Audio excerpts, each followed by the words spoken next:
Ustadz Zulkifli Muhammad Ali. Luar biasa sudah hadir bersama kita.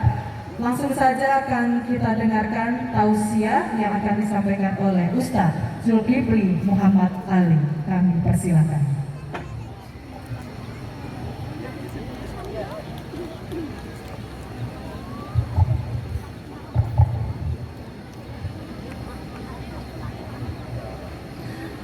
Bismillahirrahmanirrahim. Assalamualaikum warahmatullahi wabarakatuh. Alhamdulillah, alhamdulillahi rabbil alamin, wa bihi nasta'inu ala umurid dunya waddin. Asyhadu an la ilaha illallah wa ashhadu anna sayyidana wa habibana Muhammadan abduhu wa rasuluh la nabiyya ba'dah. Segala pujian kita hanyalah untuk Allah Rabbul Alamin. Kita sama-sama mengucapkan alhamdulillah li ni'matihi tatimmus salihah. Segala pujian bagi Allah, dengan nikmatnya kita semua dapat mengerjakan dan merampungkan semua amalan-amalan yang saleh. Setelah itu, salawat dan salam kita, marilah Bapak Ibu semua kita haturkan untuk asyraful anbiya wal mursalin Sayyidina Muhammad sallallahu alaihi wasallam. Allahumma salli ala Sayyidina Muhammad wa ala ali Sayyidina Muhammad kama sallaita ala Sayyidina Ibrahim wa ala ali Sayyidina Ibrahim innaka Hamidum Majid. Amma ba'du. Seluruh rasa hormat, ikram dan ihtiram sudah kami titipkan kepada pembicara-pembicara kita terdahulu, para ulama, para tokoh, ibu-ibu yang saat ini berperan penting di akhir zaman. Semua kita calon-calon ahli surga insyaallah tanpa terkecuali. Sekarang tema dan materi kita cukup menggemparkan, menggetarkan, yaitu persiapan menghadapi huru-hara dan fitnah akhir zaman. Saya mengajak dulu ayah bunda semuanya, ibu-ibu yang kami muliakan, sepakat tidak ayah bunda semua, kita sekarang memang benar sudah di akhir zaman. Udah sepakat apa belum? Sepakat 100% atau 60%? 100% ya, alhamdulillah. Kayaknya kajian akhir zaman sudah selesai di sini. Sekarang kita membicarakan apa persiapan kita. Ini yang paling penting. Kita doa pada Allah, ya Allah, jadikan hari ini sejuk ya Allah. Ya Allah, jadikan hari ini buat ibu-ibu kami yang ada di lapangan diteduhi oleh awan-Mu ya Allah. Amin ya Rabbal Alamin. Baik, hamba-hamba Allah yang saya cintai, kalau bicara fitnah akhir zaman, maka tidak ada fitnah yang lebih besar, yang lebih kita khawatirkan. Bahkan seluruh para nabi dan rasul cemas dengan fitnah ini. Apa fitnahnya coba? Bunda kita menjawab dengan benar. Fitnah kemunculan manusia yang paling berbahaya, keturunan Nabi Adam. Tapi kata Rasulullah dalam hadis Sahih Muslim, ma baina khalqi Adam ila qiyamis sa'ah fitnatun akbar minad dajjal. Sejak Nabi Adam Allah ciptakan sampai hari kiamat, tidak ada fitnah yang lebih berbahaya, tidak ada fitnah yang lebih berat, tidak ada fitnah yang lebih dahsyat melebihi fitnah lepas dan munculnya Dajjal. Bu, kenal Dajjal belum? Mau kenalan? Bagus. Sempat ibu bilang mau bahaya. Rasulullah berkata, jangan pernah kamu jumpa dengan Dajjal. Kalau Dajjal masuk ke kotamu, lari, kata Rasulullah, sembunyi. Rasul bersabda, andai kata saya hidup, Dajjal muncul, saya yang akan tampil melawan Dajjal untuk melindungi kalian semua. Saya yang akan maju. Tapi bila Dajjal nanti muncul, sementara saya sudah tidak ada, kalian semua harus menjaga diri masing-masing dari Dajjal.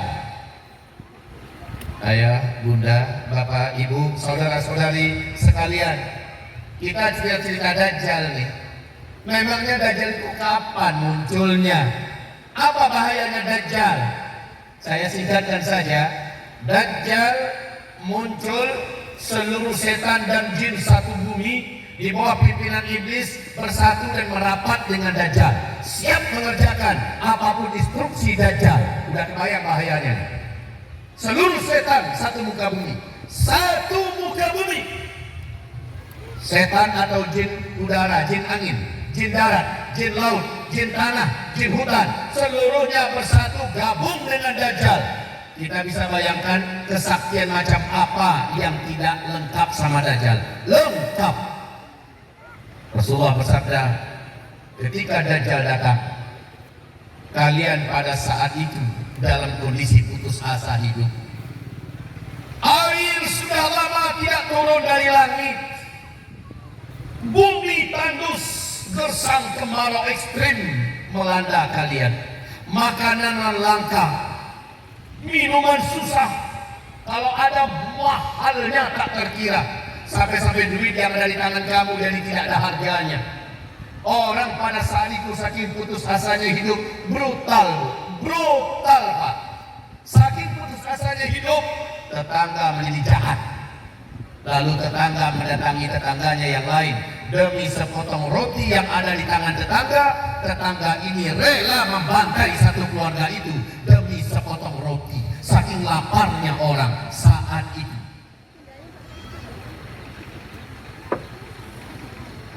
Dajjal datang membawa gunungan makanan, menawarkan siapa yang mau ambil, siapa yang butuh ambil. Syaratnya kalian sujud sembah saya, kata Dajjal. Sayalah Tuhan Rabbul Alamin yang selama ini kalian sembah. Hei orang Islam, hei orang Kristen, hei apa saja agama kalian, sayalah pencipta alam ini. Sujud, ambil semua makanan. Setiap kota yang didatangi Dajjal, dia menawarkan makanan, dia menawarkan minuman. Dan orang-orang yang sudah banyak putus asa langsung percaya demi bisa makan minum, demi bisa dapatkan menyambung kehidupan. Mereka langsung sujud menyembah Dajjal.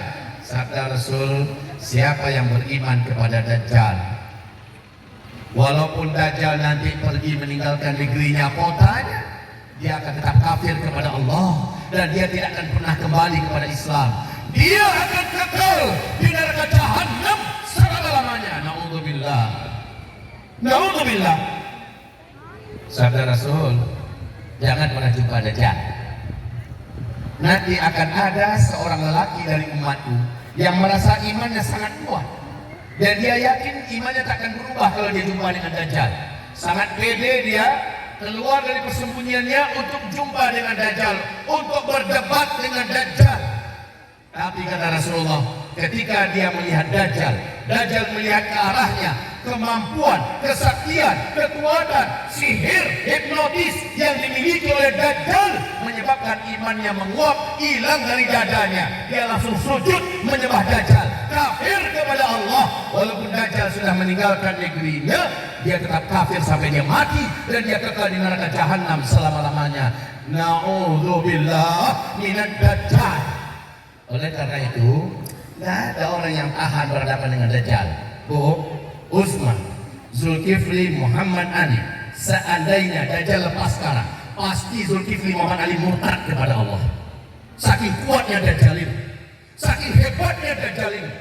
Dan Dajjal ini Bapak Ibu, Nabi Musa pun tak kuasa melawannya. Bapak tahu Nabi Musa, satu-satunya Nabi yang pernah menampar malaikat maut. Satu-satunya Nabi dalam hadis Sahih Bukhari di kitab Fathul Bari, datang malaikat maut melihat dengan tajam kepada Musa.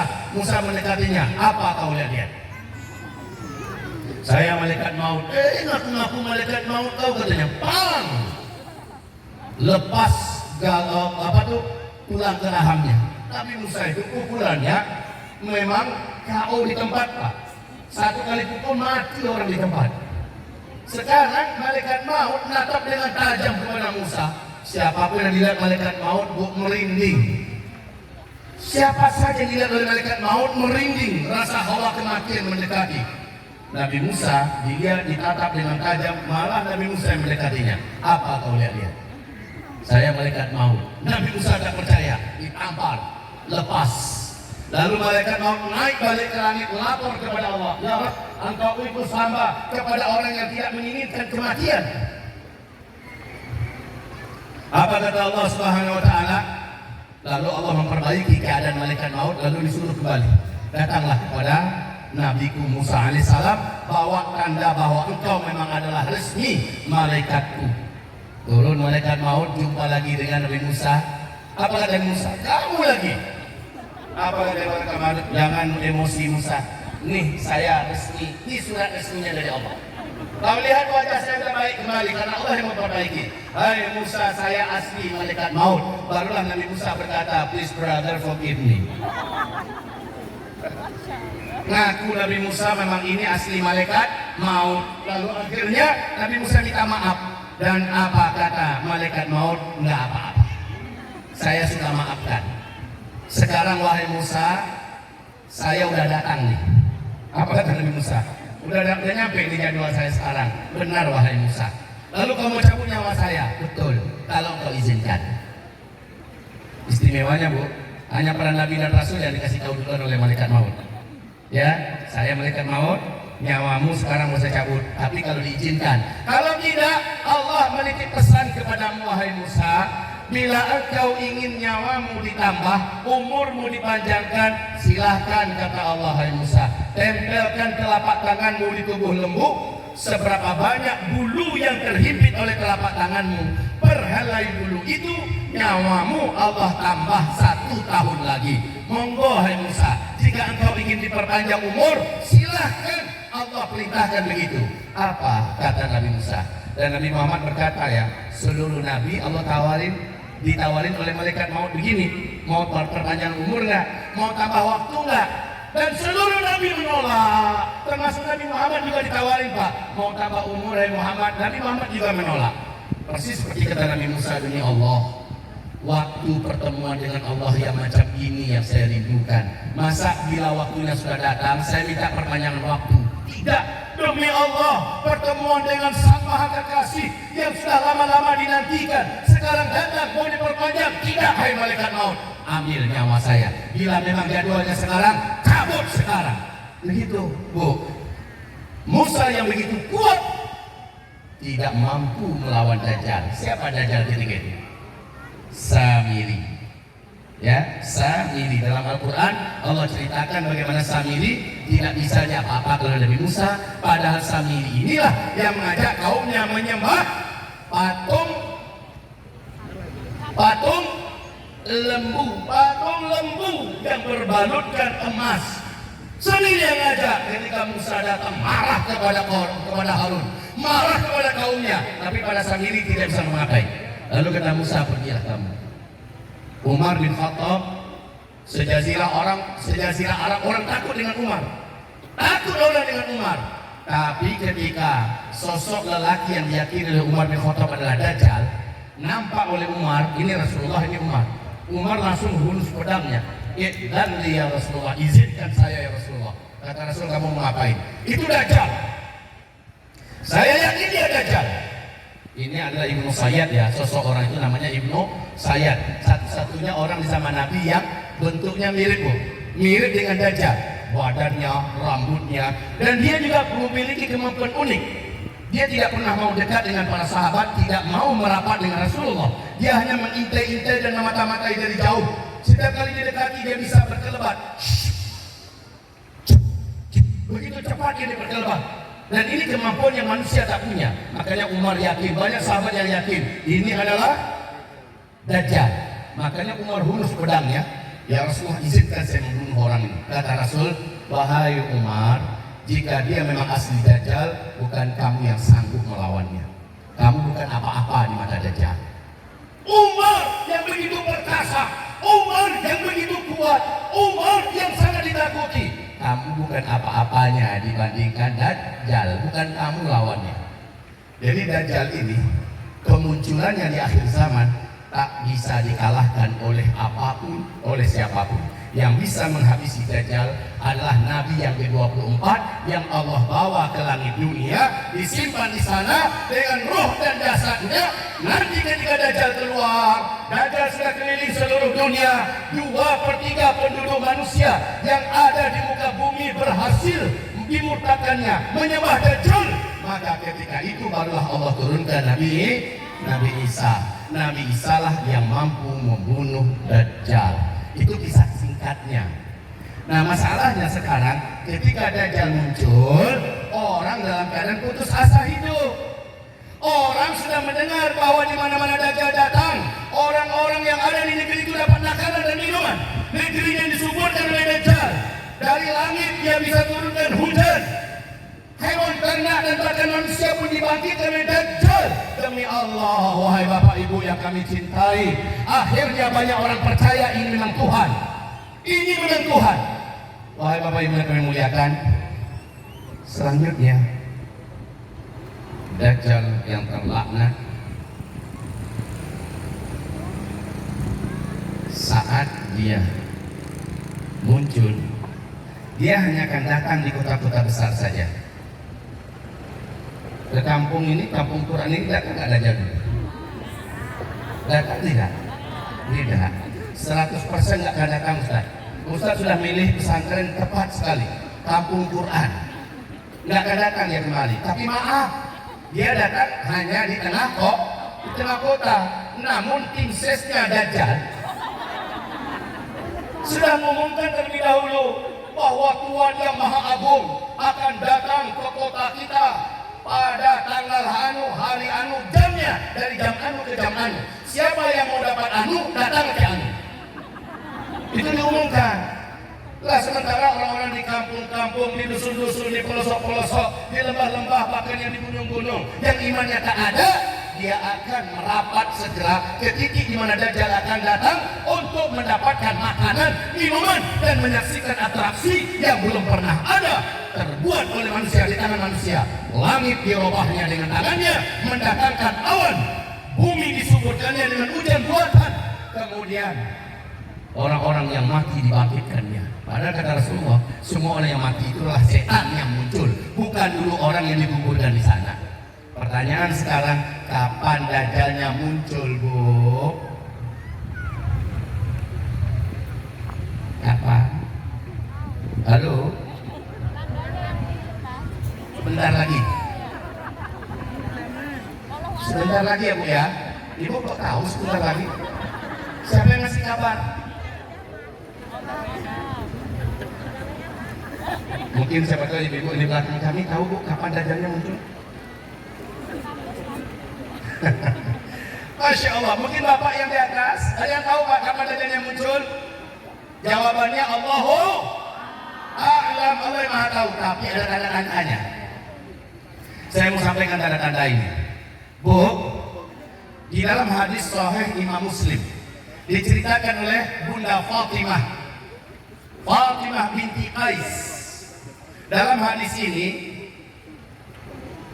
Tamim Ad-Dari, seorang Kristen, dia adalah kapten kapal, bercerita kepada Rasulullah sambil masuk Islam. Dia nyatakan masuk Islam setelah pengalaman spiritualnya di sebuah pulau di tengah laut Yaman. Setelah pertemuan dengan Dajjal yang ada di tengah pulau itu, dia kembali ke Arab, datang kepada Nabi Muhammad menyatakan Islam, masih Islam dia. Tapi dia bercerita, dia berjumpa dengan sosok yang begini. Rasulullah langsung berkata, kumpulkan orang semua semua. Setelah orang semuanya kumpul, Nabi berkata, tuan-tuan sekalian, puan-puan sekalian, Tamim Ad-Dari baru saja bercerita begini demi Allah. Orang yang ditemui oleh Tamim Ad-Dari di tengah pulau laut Yaman itu, demi Allah, dialah Dajjal, kata Rasulullah sallallahu alaihi. Sementara Dajjal ketika itu kakinya terbelenggu dengan belenggu yang besar, berat. Tangannya juga terbelenggu dengan belenggu yang besar, berat. Dan juga lehernya dibelenggu dengan besi yang besar, berat. Dia tergeletak di lantai, tak bisa bangkit. Awal-awalnya Tamim Ad-Dari dan rombongannya jumpa dengan Dajjal ini, menggigil ketakutan mereka. Apa kata Dajjal? Tak usah takut kalian, saya masih diikat oleh Allah. Fisik saya dan kemampuan saya masih ditahan oleh Allah. Sekarang jawab saja, kalian dari Arab tidak? Maka Tamim Ad-Dari menjawab, benar, kami dari Arab. Yes, sudah lama saya nunggu datang orang Arab nyampe ke pulau ini.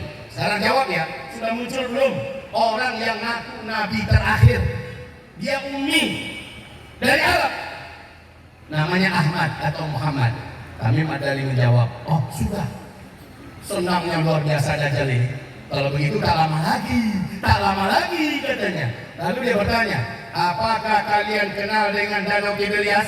Tahu tidak kalian dengan mata air Zuhar? Tahu tidak kalian dengan kebun kurma di Baisan? Ternyata 3 tempat ini adanya di Palestina. Di mana adanya? Di Palestina.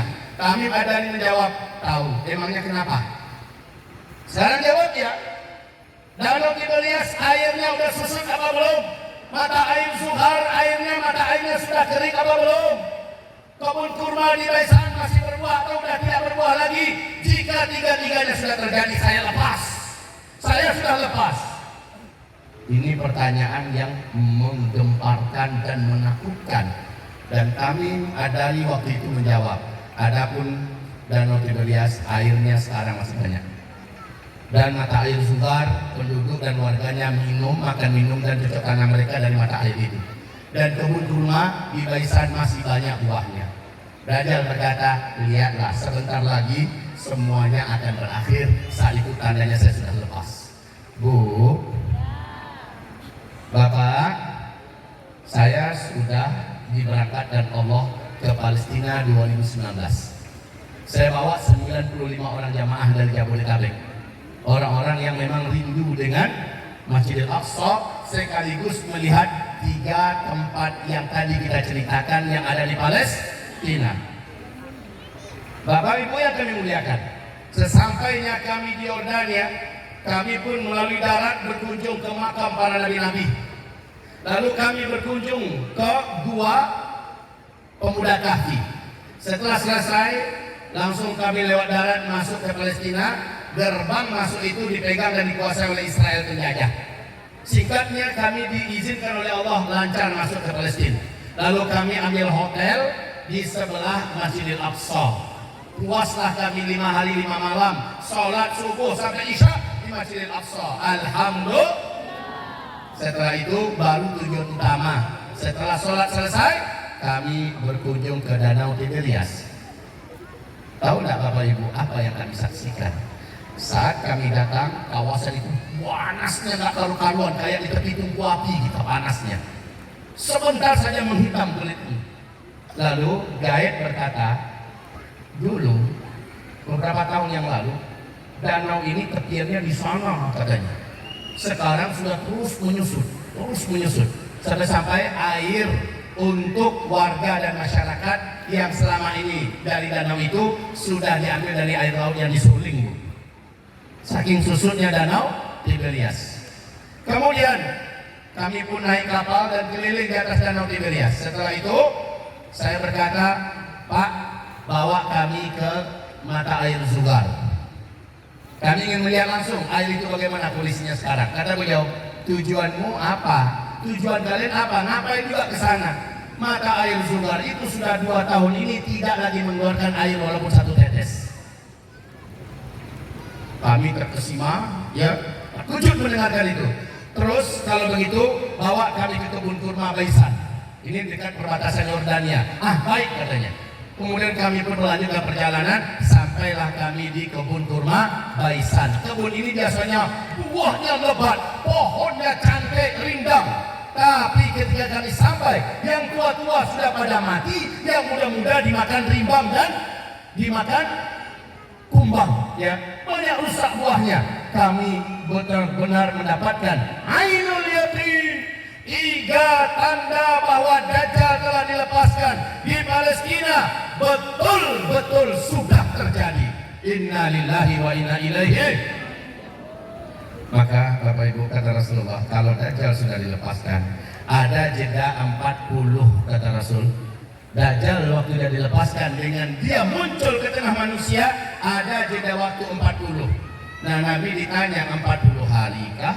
40 jam kah? 40 minggu kah? 40 bulan kah? 40 tahun kah? Nabi tak menjawab. Pokoknya ada jeda waktu 40. Jadi tandanya sudah ada. Kapan Dajjalnya muncul ke tengah-tengah kita? Saya jawab langsung. Karena kata Rasulullah, Dajjal baru akan muncul ke tengah-tengah kalian dengan kemarahan yang sangat. Saya baca dalam kitab Dr. Muhammad Al-Mubayyab, judul kitabnya Ensiklopedia Akhir Zaman. Ternyata lenyapnya Israel dari peta dunia nanti adalah kemarahan yang menyebabkan Dajjal muncul. Kalahnya Amerika Serikat nanti sehingga tidak lagi menjadi negara adikuasa, menjadi negara adidaya, adalah putusnya tangan kanan Dajjal, putusnya tangan kiri Dajjal yang menyebabkan Dajjal muncul. Wallahi, demi Allah, tallahi, sekarang ini wahai Bapak Ibu, Amerika sudah menjadi pecundang dunia. Amerika sudah tidak lagi berkuasa. Hari ini negara terhutang nomor 1 di dunia Amerika yang pegang. Teknologi Amerika, senjata Amerika, semangat tempur rakyat dan juga tentara Amerika sudah kandas, wahai kaum muslimin. Kandas. Amerika jadi limahan dan ejekan Putin. Presiden Rusia sekarang ini. Cina juga mencibir. Amerika sudah lemah. Sebentar lagi Amerika akan digulingkan. Dan yang paling hebat, Israel tak lama lagi dengan setelah ditaklukkan Afghanistan oleh pasukan Emirat Islamiyah Taliban, mereka bersumpah bahwa Palestina akan kembali dibebaskan. Allahu Akbar. Pasukan Afghanistan ini, pasukan Taliban ini tak pernah terkalahkan Bapak Ibu. Dan mereka bersiap-siap untuk bergabung dengan pejuang mujahidin Suriah, bergabung dengan Hamas untuk menaklukkan Masjidil Aqsa, memerdekakan Palestina, mengembalikan umat Islam. Setelah itu, kata Rasulullah dalam hadis Sahih Muslim, bahwa Baitul Maqdis di akhir zaman akan kembali dibebaskan. Saat itu khilafah Islam yang dikumandangkan Israel hilang dari muka bumi. Kemarahan Dajjal menyebabkan dia muncul ke tengah manusia.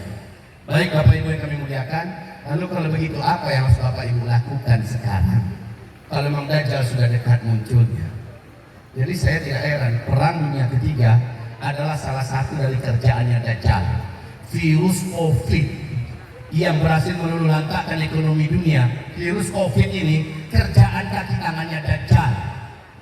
Perang dunia ketiga ini pasti akan disulut oleh kaki tangan Dajjal dalam rangka melumpuhkan ekonomi dunia, melumpuhkan teknologi, melumpuhkan kehidupan, melumpuhkan pendidikan, disempurnakan berbarengan setelah COVID. Wahai Bapak Ibu, ini akan terus pekerjaan mereka. Bagaimana cara dunia ini lumpuh ekonominya, lumpuh kehidupannya, sehingga orang banyak putus asa, sehingga banyak barang-barang susah didapat di pasaran. Kalaupun ada harganya mahal tak karu-karuan. Ini baru kisah minyak goreng baru Bu. Besok ini semuanya Bu. Sekarang baru minyak goreng. Besoknya akan semuanya.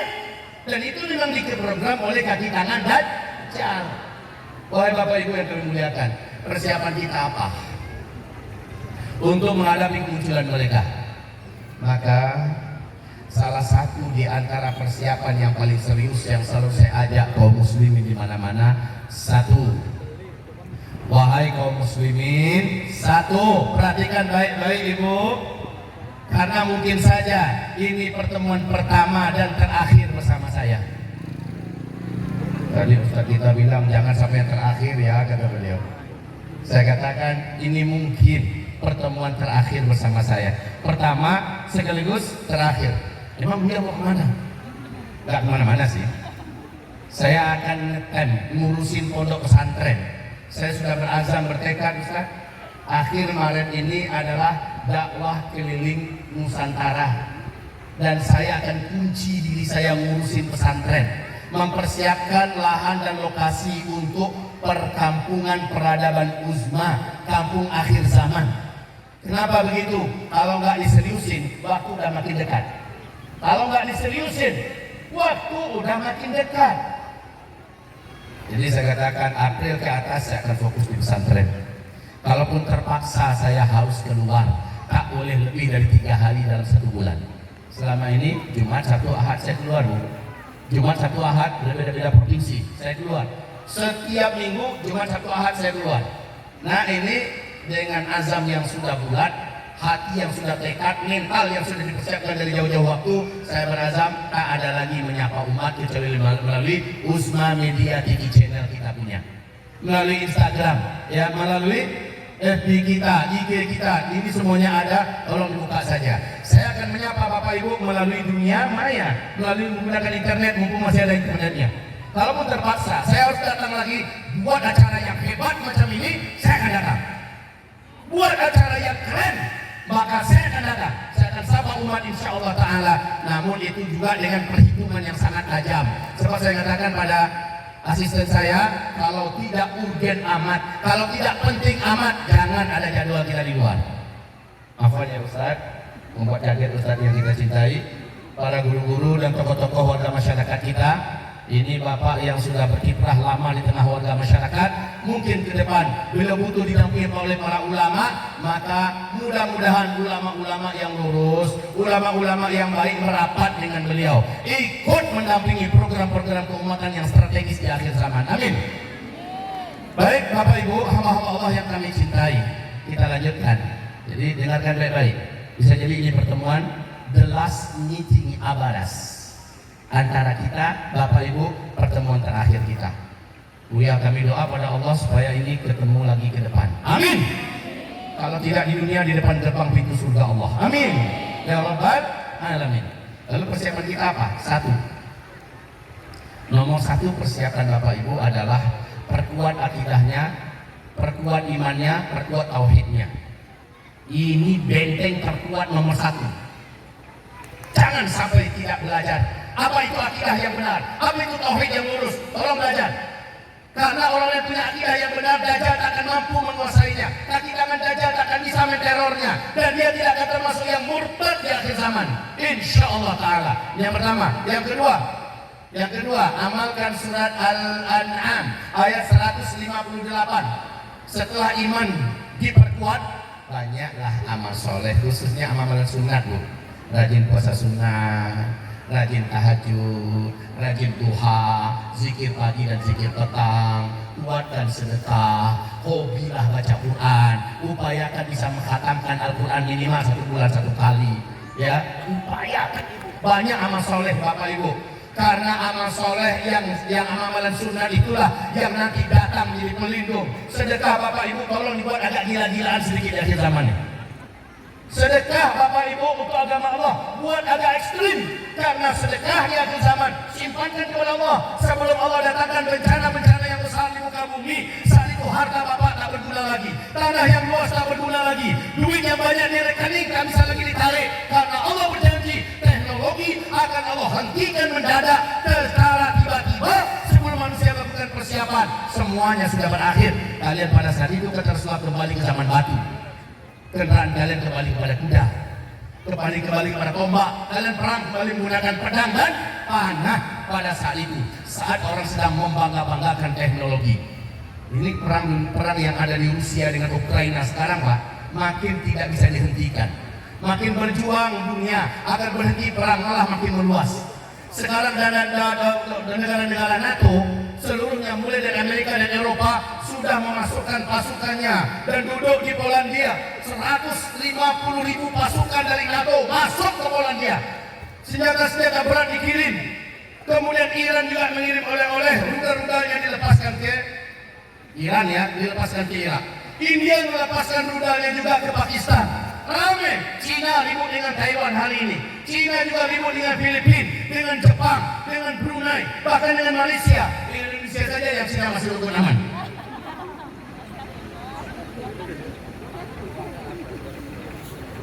Sudan membara dalam peperangan. Libya sampai hari ini belum berhenti perangnya. Suria, inna lillahi wa inna ilaihi rajiun. Palestina masih heboh antara muslimin mujahidin dengan Israel.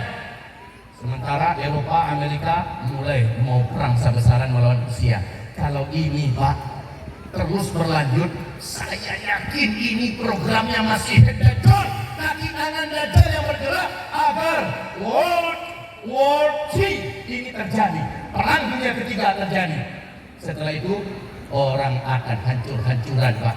Kalau dulu waktu perang dunia kedua berakhir dengan diledakkannya bom atom di mana? Nagasaki, Hiroshima. Berakhir perang dunia kedua. Waktu itu tidak banyak negara yang punya bom nuklir Bu. Sekarang sudah 10 negara punya bom nuklir. Mari kita hitung sama-sama ya. 1. Amerika Serikat. 2. Rusia. 3. Cina. 4. Korea Utara. 5. India. 6. Pakistan. 7. Turki. 8. Siapa lagi? Iran. 9. Siapa lagi? Hah? Korea Utara tadi sudah. Ya. Bapak Ibu yang kami muliakan, saya ulangi. Amerika Serikat, Cina, Rusia, India, Pakistan, Korea Utara, Turki, Iran, siapa lagi? Kemana perginya Israel? Israel. Terus siapa lagi? Dia ada 10 negara. Wahai Bapak Ibu, pemilik bom nuklir dan bahkan paling mengerikan, terbanyak dan tercepat, terkuat di dunia adalah Rusia. Jumlah bom nuklirnya 6.800-an jumlahnya. Dan mereka masih terus produksi sekarang. Amerika baru 6.100-an. Kalah banyaknya Rusia nomor 1. Sementara bom nuklir Rusia ini bisa menghilangkan Jabodetabek, satu pulau Batam hilang oleh bom nuklirnya. Nah Bapak Ibu, dalam hitungan 5 menit dia nyampe ke Amerika. Memiliki kecepatan 13 kali lipat kecepatan suara. Ditekan sekarang 5 menit nyampe di Amerika. Dan Rusia punya senjata itu. Kecepatannya 13 kali kecepatan suara. Jumlah total bom nuklir yang ada sekarang 13.000. Seluruh ledak. Dan ini kalau diledakkan perang dunia ketiga, berakhir sudah semua teknologi, berakhir sudah semua kemajuan, dan banyak manusia yang mati. Program Illuminati, mungkin ibu akan tercengang Bu ya, 50 protokol Illuminati yang bocor oleh orang yang kemudian lepas dan menceritakan kepada dunia, lepas dari organisasi Freemasonry, dan dia orang pucuknya, dia menceritakan 50 program Illuminati adalah tahun 2022 harus terwujud jumlah angka kematian manusia yang boleh tersisa hidup hanya 500 juta saja lagi. Sekarang berapa miliar jumlah orang di dunia? 7,8 M. Jadi yang boleh hidup di tahun 2022 tahun ini nih hanya 500 juta. Berarti target yang harus mati berapa? 7,2 miliar ke 7,3 miliar harus mati. Caranya bagaimana? Salah satu caranya adalah sebarkan penyakit, sebarkan virus, dan akhirnya ledakan perang dunia ketiga. Dan ini sedang on the way. Persiapan Bapak Ibu apa? Iman yang kuat, amal soleh yang banyak. Saya katakan dari ekstrimlah bersedekah. Kenapa? Ketika kita di ujung tanduk kematian, sedekah yang kita titipkan kepada Allah bisa dipanggil balik. Ya Allah, hamba dulu nabung ya Allah. Di kampung Quran, hamba ikut membebaskan tanah sekian puluh meter, sekian ratus meter ya Allah. Ya Rabb, pembangunannya Masjid Dianu, hamba ikut dulu ya Allah. Bila engkau ridha dengan amalan hamba itu, bila engkau terima ya Allah, jadikan itu bunganya hari ini menyelamatkan nyawa hamba ya Allah. Pasti Allah akan kabulkan saat itu. Sedekah kita yang ekstrim, jadi sedekahnya jangan 10.000, 20.000. Sedekahnya ekstrim. Panggil Allah nanti di saat genting Pak. sedekah ini akan tampil sebagai penolong. Masih ingat nggak kisah 3 orang lelaki terkurung dalam gua? Masih ingat kisah ini? Apa yang dipanggil? Bukan pemuda kafir, 3 orang cuma. 3 lelaki ini terkurung dalam gua. Jatuhlah batu yang besar dari atas menutupi pintu gua. Bagaimana mereka bisa menggerakkannya? Mereka miskin oksigen di dalam. Mereka dorong tak mampu. Cuma bertiga. Mungkin kalau 300 orang mungkin batu itu bisa digerakkan. Lah ini cuma segitu, 3 orang. Lalu satu orang berdoa, ya Allah, ya Allah, ya Allah, ya Allah. Allah bukakan sepertiga. Yang lain berdoa, ya Allah, ya Allah, ya Allah. Allah bukakan sepertiga lagi. Tapi masih belum bisa keluar mereka. Yang terakhir, ya Allah, hamba dulu bersedekah. Gini bentuknya, ya Allah, ya Allah. Allah bukakan semuanya. Selamatlah mereka. Sedekah kita di akhir zaman ini akan bisa dipanggil di hari-hari genting. Sekarang rajin-rajinlah hikmah. Itu pesan saya yang kedua. Yang ketiga, persiapan kita. Maaf Bapak Ibu, Nabi bersumpah di akhir zaman uang kalian kembali menggunakan emas dan perak.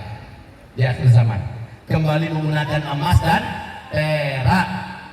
Sementara uang kertas kalian dan Nabi saat itu akan berserakan di pinggir jalan seperti daun menguning yang tidak ada nilai dan harganya, dipermainkan oleh anak-anak kecil. Kalian kembali menggunakan emas dan perak. Sekarang Bapak tahu, baru-baru saja Amerika Serikat setelah kalah memalukan oleh Afghanistan, mereka mencetak 20.000 triliun dolar Amerika tanpa ada jaminan emas di belakangnya. Suka hati aja cetak duit. 20.000 triliun tanpa ada basic emas yang menyebabkan mereka boleh mencetak. Cina juga meniru hal yang gila-gilaan, cetak duit sebanyak-banyaknya tanpa ada janjian garansi emas yang melindungi uang-uang yang mereka cetak itu. Bapak Ibu yang kami muliakan, negara-negara mulai gila-gilaan cetak uang banyak-banyak demi selamat daripada krisis ekonomi. Wahai Bapak Ibu, demi Allah, saya yakinkan pada Bapak, kan sekarang sudah mulai dengar apa istilahnya, BIP, apa tuh? Uang digital. Uang digital ini kan sudah mulai nih, pakai di mana-mana Bitcoin, ya di mana-mana hanya pakai kartu, pakai digital. Belum sempat sukses uang digital ini, masih berjaya uang kertas ini berakhir semua teknologi dan orang menggunakan emas dan perak. Uang kertas yang ada sekarang tak akan berguna. Jadi nasihat saya apa? Nasihat saya bagi Bapak Ibu, kalau ada duit sekarang, kalau ada, tolong bertahap, tapi pasti belilah emas. Emas itu tak pernah rugi Bapak Ibu. Kita akan terus ya memiliki uang yang sesungguhnya. Uang kertas ini tak lama lagi berakhir. Kalau Bapak Ibu ada duit sekarang, belikan emas. Pelan-pelan, diam-diam, jangan membeberkan pada teman, pada tetangga. Ya, ada uang tarik, masuk uang, langsung belikan emas. Pelan-pelan, diam-diam, smooth. Jangan cerita, jangan dipoto pula kirim di grup. Woi, aku sudah mulai. Ya, saya sudah mulai loh ya. Ada yang tarik uangnya 1M beli emas semua, tapi diumumkan di grup. Akhirnya di satu orang maling. Diam-diam aja, kenapa sih? Ya. Jadi Bu, kalau ada rezeki besok-besok ini ya, langsung Ibu nyarang-nyarang beli emas 1 kilo, 2 kilo, simpan. Loh kok ketawa ya Bu? Sedih ya kita dengarnya ya. Pas dibilangin beli 1 kilo, 2 kilo, kayak lucu aja gitu ya Bu ya. Padahal bagi orang-orang itu mah gampang bagi mereka. Ya, bagi kita terasa lucu. Ini nampak betul ya. Kita sekarang ini luar biasa anjlok dan jatuhnya. Baik, kalau begitu ada duit sedikit, belilah emas 1 gram, setengah gram, baru masuk akal gitu ya. Kalau yang tadi kayak nggak masuk akal gitu ya. Sedihnya luar biasa. Indonesia ini gemah limpah blok Cinawi. Kayak apa orang Indonesia? Kalaulah Indonesia ini dipimpin oleh orang yang lurus, yang benar, mungkin seluruh dunia bisa numpang hidup dengan Indonesia. Kekayaan yang ada di Indonesia ini Pak, ini surga dunia di Indonesia. Kekayaan dunia ini ada apa-apa dibandingkan kekayaan di Indonesia. Tapi saya banyak yang di atas sana itu orang-orang yang maling, orang-orang yang tak takut pada Allah, orang-orang yang jujur habis kena tenang. Udah nanti ngomongnya kemana-mana. Jadi kalau ada duit sekarang, beli simpan baik-baik. Simpan diam-diam. Cukup suami istri yang tahu. Sebagian besarnya simpankan pada Allah. simpankan pada Allah. Nih, bisa ikut gabung nih, bebaskan tanah. Bangun, ini sedang bangun. Di mana-mana ada program keumatan, ada program dakwah, ada program sosial, ada program jihad. Emakkan harta-harta kita itu. Abah titip ya Allah melalui jalur ini. Abah titip ya Allah melalui program ini. Masya Allah. Masya Allah. Tadi Ustaz bisik-bisik kepada kita. Kita lagi bebaskan tanah Ustaz. Insya Allah, amin. Ya Rabbal Alamin. Tapi ini nggak cukup pakai amin-amin aja. Siang ini harus ada eksekusi nyata, begitu Ustaz ya? Enggak begitu Ustaz? Enggak ya? Oh siap kata beliau. Dah paham lah Bapak mulai bergetar kantongnya sekarang. Rekeningnya mulai bergetar sekarang nih. Berapa nih ya? Berapa nih ya? Kalau Bapak Ibu paham-paham aja lah. Ya ngerti-ngerti aja lah maksudnya. Sekarang, tak lama lagi Bu, terjadi perang dunia ketiga. Jika ia meluas perang yang ada di Rusia sekarang, Ibu akan bisa lagi tarik dana. Gigit jari. Nyesel, ada uang saya 500 juta di bank, nggak bisa ditarik lagi. Ada uang saya 2M, 3M, nggak bisa ditarik lagi. Nyesel, gigit jari. Benar kata Buya Usman dulu, kenapa saya nggak dengerin ya?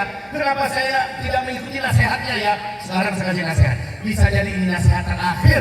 Dan setelah itu, sekali lagi, saya dan Bapak Ibu tak jumpa lagi. Kemudian terjadilah sesuatu yang sama-sama kita khawatirkan. Bapak Ibu sudah tak perlu menyesal, karena Bapak Ibu menerapkan apa yang saya nasihatkan sekarang. Yang ketiga. Yang keempat, hafalkan semuanya surat Al-Kahfi. 10 ayat aja jadilah. 10 ayat pertama. Surat apa? Al-Kahfi. 10 ayat pertama. Kalau enggak kata Rasulullah 10 ayat terakhir. Kenapa baca surat Al-Kahfi?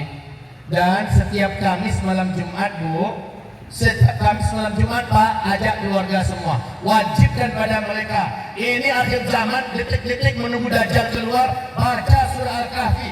Siapa yang membaca surah Al-Kahfi Kamis malam Jumat 1 minggu ini sampai Kamis malam Jumat ke depan, keluarga ini akan dilindungi, dijaga oleh Allah dari segala kejahatan Masih Dajjal, kaki tangan Dajjal. 1 minggu full, apapun makar yang dibawa oleh Dajjal, ditembakkan virus melalui pesawat yang di atas sana, atau disuntikkan di mana-mana, macam-macam yang mereka buat makar, kita semua selamat. Gitu Pak. Jadi baca surah Al-Kahfi penuh, menghafalnya cukup 10. Kalau Bapak Ibu sanggup, hafallah seluruh ayatnya. Tak sanggup, 10 ayat jadilah. Sebab apa? Ketika Dajjal keluar, nanti ada di antara kamu yang tak sempat sembunyi, ditangkap oleh penculik Dajjal, kaki tangan Dajjal, diseret dijumpa dengan Dajjal. Kalau kamu baca di depan Dajjal itu 10 ayat dari surah Al-Kahfi, Dajjal tak akan bisa menguasaimu, kata Rasulullah. Allahu Akbar. Sihir Dajjal tak akan tembus kepadamu. Hipnotis Dajjal tidak akan menguasai hatimu. Guna-guna santetnya Dajjal tidak akan mengenaimu. Siapa yang membaca 10 ayat surah Al-Kahfi, tapi harus hafal Bu, dan membacanya kayak selancar membaca surat Al-Fatihah. Selancar itu kitanya. Ya, lomba sama anak-anak kita di rumah. Ayo nak, ayo mantu, kita lomba baca menghafal yuk. Karena pada saat Dajjal keluar, Bapak Ibu jangan mikir kita bawa Quran saat itu. Bawa mushaf ya, lalu ketangkep. Pas sudah ketemu Dajjal, tunggu Om Dajjal, kita dulu. Bila tidak ada surah Al-Kahfi nggak sempat, iman Bapak sudah hilang duluan. Jadi ini statusnya hafal. Yang keempat. Yang kelima, persiapan Bapak Ibu hari ini. Apa kata Rasulullah SAW sebagai orang beriman di akhir zaman? Adalah yang pergi meninggalkan kota-kota, menuju ke perbukitan membawa hartanya, membawa keluarganya, dan mereka menjaga diri bersama-sama orang beriman lainnya di sana. Berkumpul orang-orang beriman di akhir zaman. Pak, Ibu, nanti ketika Dajjal masuk ke setiap kota, orang-orang sudah banyak sujud kepadanya. Terakhir barulah kaki tangan Dajjal bercerita, Tuhan yang agung, ada sebuah perkampungan di kaki Bukit Anu. Mereka seluruhnya orang-orang yang tidak percaya kepada Engkau. Tetapi saat ini ketika bumi tandus, tempat mereka subur, air mereka melimpah, makan minum mereka tersedia, hewan ternak mereka gemuk-gemuk. Dajjal pun berkata, tunjukkan saya tempatnya. Maka Dajjal pun dibawa dengan cepat, Dajjal sampai di situ. Memang betul Pak, ternyata situ orang beriman semua. Orang-orang yang menegakkan agama, orang-orang yang menutup diri dari dosa dan maksiat, orang-orang yang saling melindungi. Dan tanah mereka subur, air mereka banyak, makan minum mereka melimpah. Ini janji Allah dalam surat Al-A'raf ayat 96. Walau anna ahlal qura amanu واتقوا لفتحنا عليهم بركات من السماء والأرض ولكن كذبوا فأخذناهم بما كانوا يكسبون.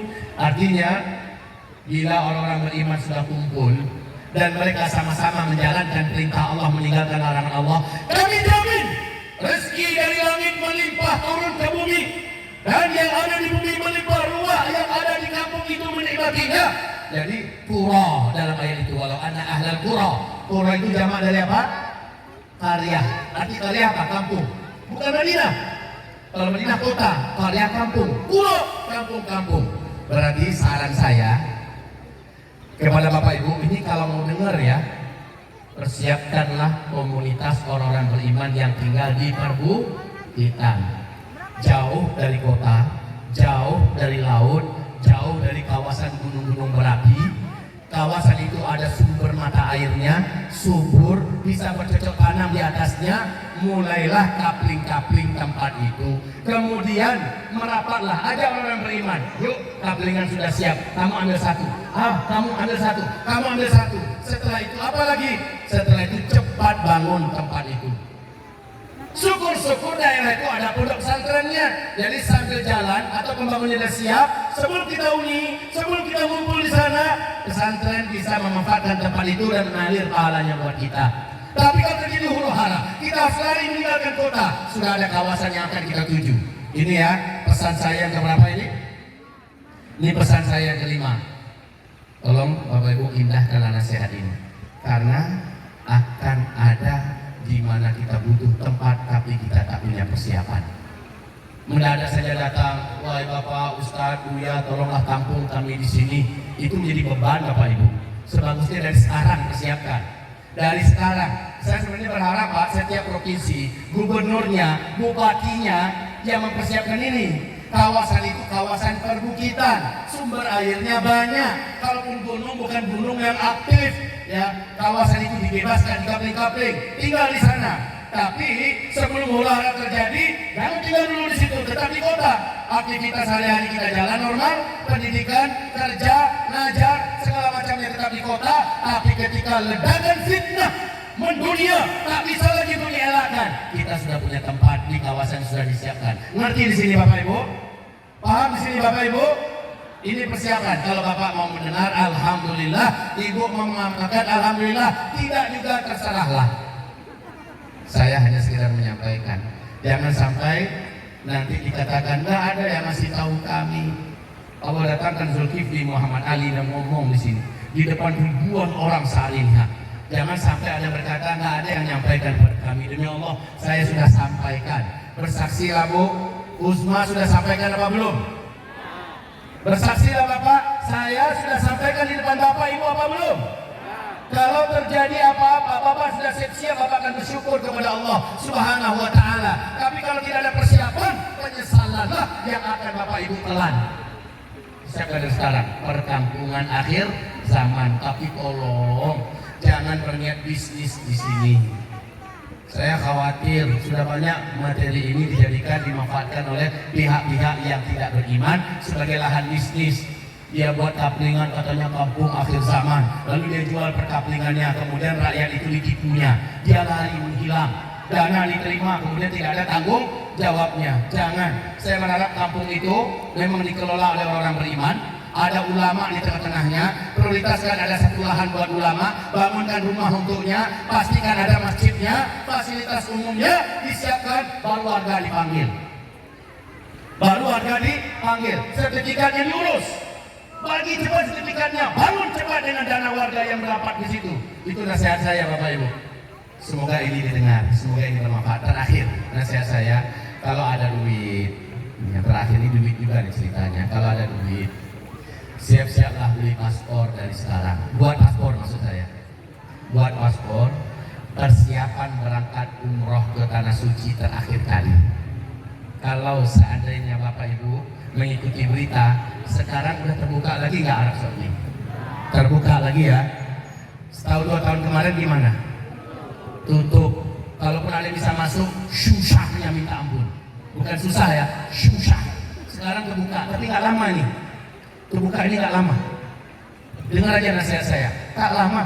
Dari 2012 saya sudah nasihatkan, kata Rasulullah, di antara tanda dekatnya kiamat akan ada tahun-tahun di mana umatku terhalang melaksanakan ibadah haji dan umroh. Sekarang nampak dan terbukti. Untuk berikutnya terbuka sebentar. Ini hanya sebentar. Ketika sebentar Bapak ada duit, berangkat cepat Pak. Bawa istri, bawa anak kalau ada duit. Ya, paspor dan sekarang standby kan, berangkatlah. Daftarlah haji walaupun hard selama ada duit. Kalau enggak ya nggak bisa. Sekarang, kenapa? Mungkin hitungan bulan lagi ke depan kita sudah tertutup lagi peluangnya. Mungkin hitungan bulan di tahun ini. Jadi kalau begitu ada duit berangkat. Kalau nggak ada gimana lagi? Cukup doa saja lagi ya. Bapak Ibu, itu nasihat. Setelah itu paspor ini pertahankan. Tabungan kita yang ada siap-siap. Karena kata Nabi, tak lama setelah itu Masjidil Aqsa akan dibebaskan, khilafah Islamnya akan dikumandangkan, dunia sedang meletus dalam peperangan. Tempat yang teraman saja adalah Palestina, kata Rasulullah. Hijrahlah kamu ke Palestina. Tempat yang terkuat, teraman, termakmur. Ketika khilafah Islamnya dikumandangkan di Masjidil Aqsa, saat itu dunia sedang meledak, perang di mana-mana, kematian ada di mana-mana. Maka harusnya kita orang beriman sudah punya paspor, sudah punya stok berupa emas yang tersimpan. Kita terbang ke sana, yang khawatir ansor kita di situ akan menunggu dan menanti kita. Kita akan bersama dengan mereka yang khawatir. Hadisnya sahih, riwayat Imam Muslim, hadis qudsi. Ini bukan hadis palsu, bukan hadis hasan, bukan hadis hasan li ghairi, bukan hadis sahih li ghairi, tapi hadis sahih di mana di akhir zaman tempat teraman di muka bumi adalah Palestina. Ya, ini kalau Bapak mau persiapkan diri sekarang. Inilah persiapan-persiapan itu Bapak Ibu. Syukur-syukur ada yang mendengar, syukur-syukur ada yang persiapkan diri. Kalau mau, kalau tidak ya terserah. Faman syaa falyu'min, waman syaa falyakfur. Cukup sampai di sini nasihat kita. Kita kembali kepada topik utama kita, bahwa insya Allah kampung Al-Quran seperti yang ada ini salah satu di antara perintah Nabi di akhir zaman. Kalau bisa kampung macam ini dirawat. Kalau bisa warga masyarakat sekitarnya langsung bersahabat, karena kampung macam ini akan menjadikan insya Allah tanah sekitarnya disuburkan oleh Allah, air sekitarnya dijaga oleh Allah, rezeki sekitarnya melimpah ruah. Maka yang seperti ini dirawat, dijaga. Kalau nanti ke depan usaha-usaha kita, ulama-ulama kita mengumumkan ada kaplingan yang telah dipersiapkan untuk orang beriman, cepat merapat ke sana. Itu nasihat saya wahai Bapak Ibu. Semoga bermanfaat nasihat ini. Seterusnya wahai hamba-hamba Allah yang saya cintai, sekarang kita angkat tangan berdoa kepada Allah Subhanahu wa taala. Al-Fatihah. A'udzu billahi minasyaitonir rajim. Bismillahirrahmanirrahim. Alhamdulillahirabbil alamin. Arrahmanir rahim. Maliki yaumiddin. Iyyaka na'budu wa iyyaka nasta'in. Ihdinas siratal mustaqim. Shiratal ladzina an'amta 'alaihim ghairil maghdubi 'alaihim waladdallin. Amin amin ya rabbal alamin. Allahumma shalli wa sallim ala sayyidina Muhammad sallallahu alaihi wasallam wa ala alihi wa sahbihi ajma'in. Ya Allah ya Rabb kami, jadikanlah pondok pesantren Kampung Quran ini ya Allah sebagai salah satu di antara markas pendidikan Islam terbaik ya Allah. Ya Rabbana, lahirkanlah dari sini calon-calon pemimpin yang akan memimpin di seluruh dunia ya Allah. Ya Allah, lahirkanlah dari sini para pemuda-pemuda dan pemudi-pemudi Al-Quran yang akan mengemban dakwah dan memperjuangkan tegaknya agama Allah Subhanahu wa taala, menjadi orang-orang yang menang dimanapun mereka berada ya Allah. Wahai Rabb kami, luaskanlah lahan Kampung Quran ini ya Allah. Datangkanlah hamba-hambamu yang terbaik yang membebaskan dan memperluaskan lahan-lahannya. Bangunkanlah bangunan-bangunannya ya Allah. Datangkanlah hamba-hambamu yang kau titipkan harta untuk membangunkan fasilitasnya ya Rabbal Alamin. Wahai Allah, tolonglah seluruh saudara kami, para da'i, para ulama, para ustadz, para kiai, para habaib ya Allah, yang sekarang sedang berkonsentrasi mendidik generasi di markas-markas pendidikan mereka. Tolong mereka seluruhnya ya Allah. Datangkan guru-guru terbaik bersatu dan merapat mengajar di tempat-tempat mereka ya Rabbal Alamin. Dan datangkanlah murid-murid yang banyak, murid-murid terbaik yang kelak akan menjadi calon-calon penegak dan pembela Islam ya Allah di seluruh dunia. Ya Rabbana, kabulkanlah doa kami. Engkau lah yang maha mendengar, Engkau zat yang maha kaya. Ya Allah, ya Arhamar Rahimin, ya Mujibas Sa'ilin, sesungguhnya kami yang meminta, Engkau lah zat yang maha pemurah, maha dermawan, maha mencurah-curah. Antal karim, antal zaljudi wal karam. Allahumma antal manan, antal wahab, fa antal razak ya raziqana. Antal razak ya raziqana, antal razak ya raziqana, ya basit, ya basit, ya basit. Ya Allah, ya Rahman, tolonglah kami di akhir zaman ini ya Allah. Kuatkanlah iman yang ada di dalam dada kami masing-masing ya Allah. Tambahkanlah hidayah-Mu untuk setiap kami ya Allah. Dan berilah juga hidayah-Mu untuk anak, keluarga, sanak famili, karib kerabat kami seluruhnya ya Allah. Ya Allah, dengarkanlah doa kami.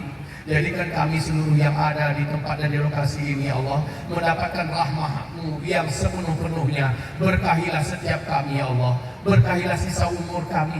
Berkahilah harta yang ada di tangan kami. Dan terimalah infak wakaf sedekah kami ya Allah. Jadikanlah apa yang kami keluarkan pada hari ini menjadi tabungan penyelamat kami kelak di hari-hari genting di akhir zaman. Dan menjadi penyelamat kami yang menyelamatkan kami kelak di padang mahsyar. Allahumma rabbana amin. Ya Allah, ya Arhamar Rahimin, ya Allah, ya Mujibas Sa'ilin. Bila memang Dajjal dalam waktu tak lama lagi akan muncul, sesungguhnya kami lemah, iman kami rapuh, amal kami belum seberapa, kami belum tangguh, kami belum siap ya Allah berhadapan dengan Dajjal atau hidup di zaman Dajjal keluar. Maka kami kadukan ketidakberdayaan ini di hadapan-Mu ya Allah. Kami sampaikan kelemahan kami yang sangat sempurna ini di hadapan-Mu ya Allah. Kami katakan bahwa kami pasti akan hanyut, kami pasti akan hancur, kami pasti akan murtad, pasti kami akan kafir ya Allah kepada-Mu karena Dajjal begitu kuat, bala tentara Dajjal begitu banyak dan tangguh, dan kami ini lemah-lemah ya Allah. Maka kami berdoa kepada-Mu bersama-sama di lapangan ini ya Allah. Doa kami Allah, ya Rabbana, selamatkan dan lindungi kami dari Dajjal dan bala tentaranya ya Allah. Selamatkan dan lindungilah kami dari Dajjal dan bala tentaranya ya Allah. Selamatkanlah kami dari Dajjal dan bala tentaranya ya Allah, dari segala makarnya, dari segala fitnahnya ya Allah. Ya Mujibas Sa'ilin, ya Allah, ya Mujibas Sa'ilin, ya Allah, ya Mujibas Sa'ilin. Ya Rabbana, ya Rabbana, ya Rabbana, sisa-sisa umur kami yang ada, izinkan kami bisa memakai seluruhnya di jalan yang Kau ridhoi ya Allah. Jangan Engkau tumbuh kembangkan rasa tamak dan rakus kepada dunia yang padahal sebentar lagi akan berakhir ya Allah, dengan segala kekacauan, petaka, huru hara, musibah, bencana, dan fitnah demi fitnah, peperangan demi peperangan. Ya Allah, jadikan ketamakan kami adalah memburu amal soleh ya Allah. Jadikan ketamakan kami memburu kemenangan akhirat ya Allah. Ya Rabbana, sampaikanlah dunia ini hanya sebatas di tangan kami, dan janganlah Engkau biarkan dunia ini sampai bercongkol dan bersinggah-sana di hati kami ya Allah. Jadikan kami penguasa-penguasa dunia, penggenggam-penggenggam harta dunia, sementara kami tidak digenggam oleh dunia, sementara kami tidak dikuasai oleh dunia. Allahumma amin. Ya Rabbana, ya Arhamar Rahimin, ya Mujibas Sa'ilin ya Allah. Berikanlah kami pemimpin-pemimpin yang soleh beriman, pemimpin-pemimpin yang takut kepadamu yang adil, pemimpin-pemimpin yang takut kepada dosa dan maksiat, pemimpin-pemimpin yang takut dengan nasib mereka di akhirat. Ya Allah, lindungi kami dari pemimpin-pemimpin yang zalim ya Allah, pemimpin-pemimpin yang culas, pemimpin-pemimpin yang suka mencuri harta kami dan menjual negeri dan tanah kami kepada warga asing dan asing ya Allah. Lindungi kami dari para pemimpin-pemimpin yang tidak beriman kepadamu, pemimpin-pemimpin yang munafik, pemimpin-pemimpin yang betul-betul tidak takut kepadamu ya Allah dan kejam kepada kami. Lindungi kami dari pemimpin-pemimpin jahat seperti ini. Allahumma amin. Ya Rabbana amin. Ya Arhamar Rahimin. Lapangkan rezeki kami semua ya Allah, sehingga kami bisa berangkat ke tanah suci ya Rabbal Alamin. Berangkatkan kami ke tanah suci, apakah untuk umrah ataupun haji ya Allah. Lapangkan rezeki kami ya Allah, sehingga kami kelak bisa berhijrah ke tanah bumi suci Palestina ya Rabbal Alamin. Ya Allah, izinkan kami bisa menabung dalam berupa emas, izinkan kami bisa menabung dalam berupa emas, izinkan kami bisa menabung dalam berupa emas, dan perbanyakkan tabungan akhirat kami ya Allah dengan infak wakaf sedekah kami. Allahumma amin. Amin ya Rabbana, amin ya Arhamar Rahimin. Rabbana Rabbana Rabbana atina fid dunya hasanah wa fil akhirati hasanah wa qina adzaban nar. Subhana rabbika rabbil izzati amma yasifun wa salamun alal mursalin walhamdulillahi rabbil alamin. Allahumma amin, Allahumma amin, Allahumma amin. Wa sallallahu ala sayyidina Muhammadin sallallahu alaihi wasallam wa ala alihi wa sahbihi ajma'in. Amin, amin. Amin, semoga Allah kabulkan. Indahnya udara dan cuaca kita di penghujung doa kita ini. Masya Allah ya. Baik Bapak Ibu yang kami cintai.